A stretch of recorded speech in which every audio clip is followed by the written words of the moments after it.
Hello my dear student, welcome to my this video. आज की video में हम क्या पढ़ने वाले हैं? आज हम पढ़ने वाले हैं ऑप्टिकल आइसोमेरिज्म के बारे में। क्या आपने पहले कभी इसको सुना है? हाँ, बिल्कुल सुना है। अगर आपने मेरी पहले की वीडियोस देखी हैं तो आपको बिल्कुल पता होगा, और नहीं भी पता है तो कोई बात नहीं, चलिए एक बार देख लेते हैं। आपको पता है कि आप क्या पढ़ रहे थे? Stereo isomers. Okay, stereo isomers में आपको दो टाइप पढ़ने थे, that is geometrical and optical isomerism. Okay, so आप ज्योमेट्रिकल आइसोमेरिज्म पूरा कवर कर चुके हैं। ओके, उसके बाद में it's a time of optical isomerism. So हम ऑप्टिकल आइसोमेरिज्म को समझेंगे इसमें। चलिए मैं आपको बता दूं कि इसमें आप क्या करेंगे, दो टर्म्स समझेंगे या इसके दो टाइप समझेंगे, that is enantiomers, okay, and diastereomers. Diastereomers, ठीक है।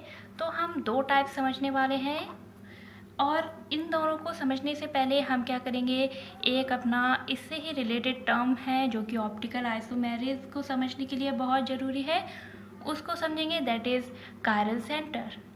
ओके, तो चलिए स्टार्ट करते हैं, क्या होते हैं optical isomers. As you know कि ये हमारे आइसोमर्स हैं, तो फिर से हमारा जो केमिकल फार्मूला है वो सेम ही होगा। एंड ये किसके टाइप हैं? ये हमारे हैं स्टीरियो आइसोमर्स के टाइप। तो जो एटम का अरेंजमेंट होगा स्पेस में, बस वो क्या होगा, अलग होगा, राइट। तो चलिए स्टार्ट करते हैं। सबसे पहले कायरल सेंटर क्या होता है? कायरल सेंटर होता है हमारा कोई भी वो एटम, ठीक है, जिसका हाइब्रिडाइजेशन हमारा क्या हो, sp3 हो, एंड उसके पास क्या हो, जो भी चार वैलेंसी होंगी वो चारों वैलेंसी क्या हो, डिफरेंट डिफरेंट ग्रुप से कंप्लीट हो रही हूँ, तो उसको हम क्या बोलते हैं, कायरल सेंटर। अब अपन लोग ऑर्गेनिक केमिस्ट्री में पढ़ रहे हैं, तो हमारा मेन जो है कायरल सेंटर वो क्या है, हमारा कार्बन, राइट। जैसे एग्जांपल लीजिए, हमने ये लिया carbon. You know very well कि कार्बन हमारा क्या है, sp हाइब्रिडाइजेशन में भी हो सकता है, sp2 एंड sp3, बट हमें इन दोनों से कोई मतलब नहीं है, हमें कायरल सेंटर ओनली sp3 में मिलने वाला है। sp3 कब होगा, जब सभी बॉन्ड्स क्या होंगे, कार्बन के सिंगल बॉन्ड होंगे, ठीक है।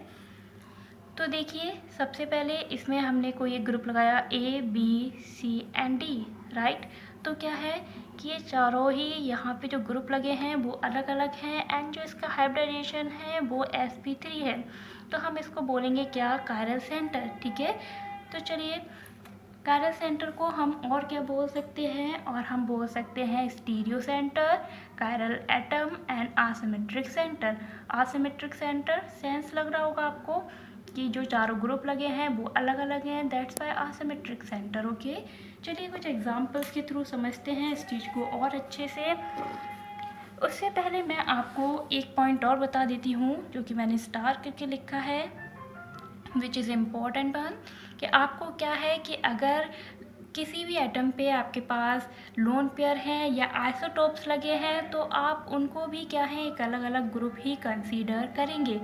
ओके, तो चलिए किस तरीके से, पहला ही एग्जांपल ले लीजिए। इसमें आप देखेंगे आपके पास जो इसका हाइब्रिडाइजेशन है दैट इज़ sp3, राइट। आप देखिए जो चारों ग्रुप लगे हैं वो चारों अलग अलग हैं, एंड बात रही आइसोटोप्स वाली, तो वो आपको यहाँ समझ आएगी, हाइड्रोजन के ये तीनों ही क्या हैं, आइसोटोप्स हैं, राइट। सो ये हमारा क्या हुआ, कायरल सेंटर। ओके, उसके बाद में आगे बढ़ते हैं। सेकंड एग्जांपल में आप देखिए, ये तो हो नहीं सकता क्योंकि इसमें तीन ग्रुप बिल्कुल सेम लगे हैं, CH3, इसमें भी, ठीक है, तीन ग्रुप बिल्कुल सेम है, दैट इज़ हाइड्रोजन, इसमें दो ग्रुप सेम है, दैट इज़ हाइड्रोजन, तो ये हमारे कायरल सेंटर हो ही नहीं सकते हैं। अब ये वाला देखिए, इसको क्या है, खोल के लिख लेते हैं। यहाँ पे हमने H लगा लिया, ठीक है। अब आप देखिए कि एक CH3 लगा है, एक Cl लगा है, एंड एक CH2 CH3 लगा है, एंड एक H लगा है, चारों ही ग्रुप अलग हैं, प्लस इसका जो हाइब्रिडाइजेशन है विच इज़ sp3, सो ये भी हमारा क्या हुआ, एक कायरल सेंटर। नाउ अब आप देखिए, हमने बात की थी कि sp3 हाइब्रिडाइज्ड कोई भी एटम हो सकता है, ठीक है। तो जनरली हमें ऑर्गेनिक केमिस्ट्री में कार्बन या ज़्यादा से ज़्यादा कार्बन तो मिलेगा ही, ठीक है, उसके बाद हमें नाइट्रोजन भी एज अ कायरल सेंटर मिल सकता है, विच इज़ देखिए इसका हाइब्रिडाइजेशन हमारा sp3 है, ठीक है। इफ़ आपको डाउट है कि आपको हाइब्रिडाइजेशन नहीं समझ आया sp3 कैसे होगा इसका, तो कोई बात नहीं, आगे के वीडियोस में आप इसको समझ लेंगे, ठीक है। फिलहाल आप जानिए कि इसका हाइब्रिडाइजेशन sp3 है एंड यहाँ पे जो चारों ग्रुप लगे हैं वो अलग हैं, दैट्स वाई ये भी हमारा क्या हुआ, कायरल सेंटर। एंड मैंने आपको पहले ही बताया है नाइट्रोजन हमारी क्या है, 3 वैलेंसी बनाता है कुछ इस तरीके से, ठीक है। तो क्या है यहाँ पे 4 बननी है, दैट इज़ कि इसका जो लोन पेयर है वो भी यूज़ हो गया है, दैट्स वाई यहाँ पे पॉजिटिव आया है, ठीक है। अब देखिए नेक्स्ट एग्जांपल, इसमें भी देखिए नाइट्रोजन है, यहाँ पे लोन पेयर वाली बात समझ में आएगी आपको। एक तो ग्रुप हमारा ये हो गया, यहाँ क्या होगा CH2, ओके। एक ग्रुप हमारा क्या है, ये हो गया ऑक्सीजन, नेक्स्ट CH3 एंड जो फोर्थ है वो हमारा क्या है, लोन पेयर, ओके, क्योंकि इसको भी हम एज अ ग्रुप ही कंसीडर करेंगे। सो ये भी हमारा क्या हुआ, कायरल सेंटर। नाउ नेक्स्ट, अब इसमें देखिए कोई कायरल सेंटर आपको दिख रहा है क्या? नहीं भाई, यहाँ तो कोई भी कायरल सेंटर नहीं है, इसके पास तीनों ग्रुप सेम है एंड इसका तो हाइब्रिडाइजेशन ही sp3 नहीं है, राइट। अगर आप सोच लें कि 3 ग्रुप अलग लगे हैं इससे कुछ होगा, तो बिल्कुल नहीं होगा, हाइब्रिडाइजेशन हमें sp3 ही चाहिए। उसके बाद में यहाँ पर भी पॉसिबल नहीं है, इसका भी हाइब्रिडाइजेशन sp3 है एंड इसका हाइब्रिडाइजेशन sp2 है, इसका भी sp2 एंड इसका sp3 है, बट तीनों ही ग्रुप सेम लगे हैं, दैट इज़ हाइड्रोजन। सो ये हमारा ऐसा कंपाउंड है जिसमें कोई भी कायरल सेंटर नहीं प्रेजेंट है, ओके। चलिए आगे मूव करते हैं एंड देखते हैं कि इनैंशियोमर्स हमारे क्या होते हैं। तो इनैंशियोमर आपके वो कंपाउंड्स होते हैं या वो ऑप्टिकल आइसोमर्स होते हैं, एक मिनट, जिसमें आप ऐसे समझ सकते हैं कि कोई भी तो कंपाउंड हो वो एक दूसरे के क्या हो, मिरर इमेजेस हो, बट वो मिरर इमेजेस क्या हो, एक दूसरे पे नॉन सुपर इम्पोजिबल हो, ठीक है। अब आप सोच रहे होंगे ये क्या फंडा है नॉन सुपर इम्पोजिबल, कोई बात नहीं, अभी समझाते हैं आपको। देखिए पहले मैं आपके सामने 2 हाथ पेश करने वाली हूँ, मैंने आपके लिए बनाया बहुत प्यारे से, ओके। सो इसको यहाँ करते हैं एंड इसको यहाँ, चलिए मिरर इमेजेस अगर हमें इसकी बनानी है तो मिरर इमेजेस किस तरह बनती हैं आपके हाथ की, कुछ इस तरीके से, राइट। ये वाला हाथ ऐसा है तो आपको मिरर में कुछ ऐसे दिखेगा, राइट। सो वही मैंने लिखा है, क्योंकि मेरे हाथ पूरे अच्छी तरीके से नहीं दिखते, तो अब देखिए, है ना। तो देखिए ये बीच में समझिए क्या है, एक मिरर लगा है, फाइन। अब मिरर में क्या होता है कि जो हमारी लेफ़्ट साइड है वो राइट दिखती है एंड राइट साइड क्या होती है, लेफ़्ट दिखती है। सिमिलरली हाथ का ये वाला साइड हम इसको अभी क्या मान लेते हैं, राइट साइड, एंड इसको क्या मान लेते हैं हम, लेफ़्ट साइड, ठीक है। तो इसकी ये राइट साइड यहाँ पे क्या हो गई है, लेफ़्ट साइड, ओके, एंड यहाँ पे क्या हो गई है, राइट साइड। जो लेफ़्ट थी वो क्या हो गई यहाँ पे, राइट साइड। सो इस तरीके से ये एक दूसरे क्या है, मिरर इमेजेस, ठीक है।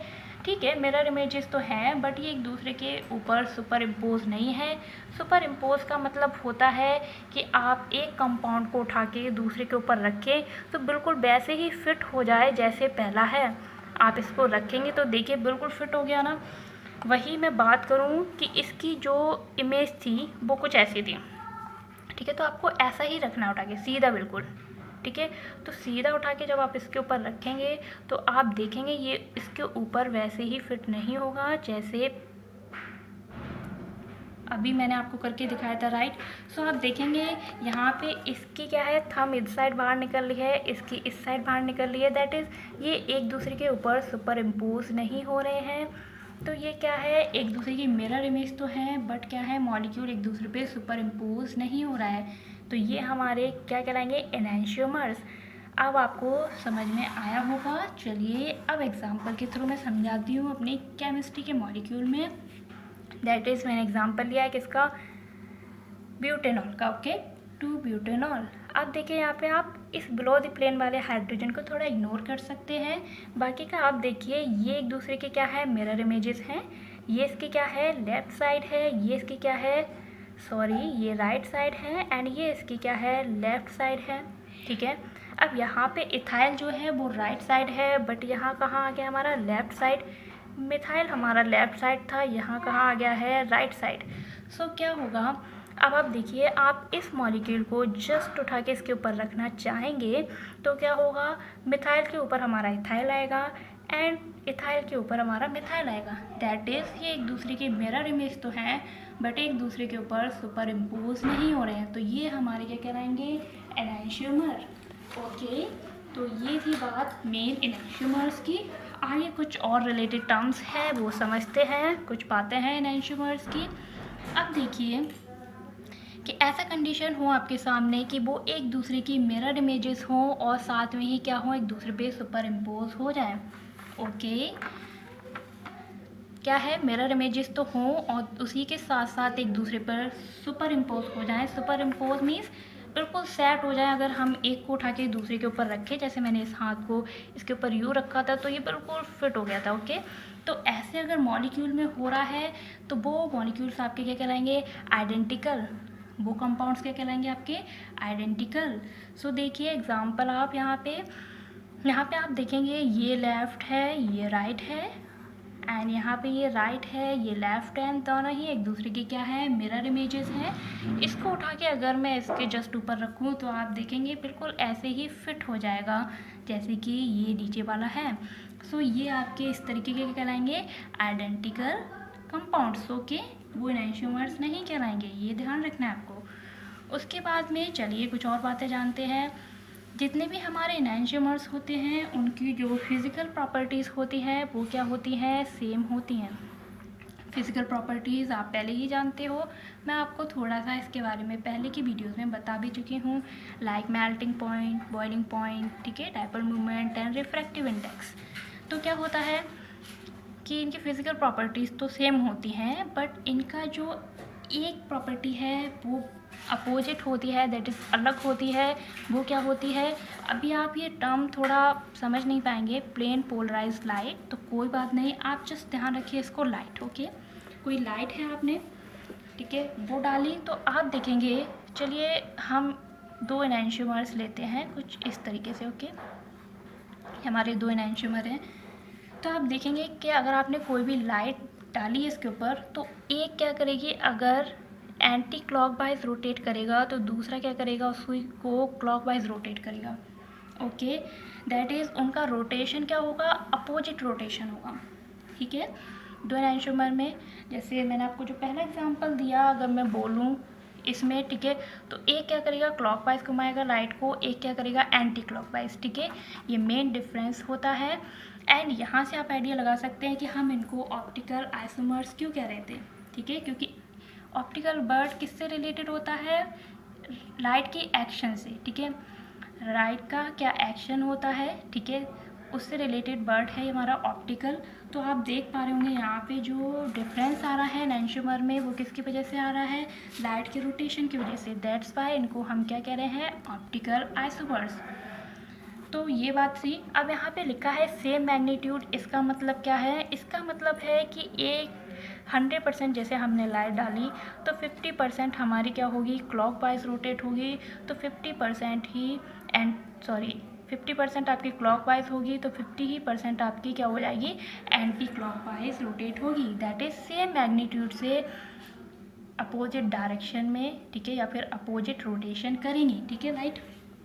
उसके बाद में आगे समझते हैं, एनेंशियोमर हमेशा क्या होते हैं, आसिमेट्रिक कंपाउंड।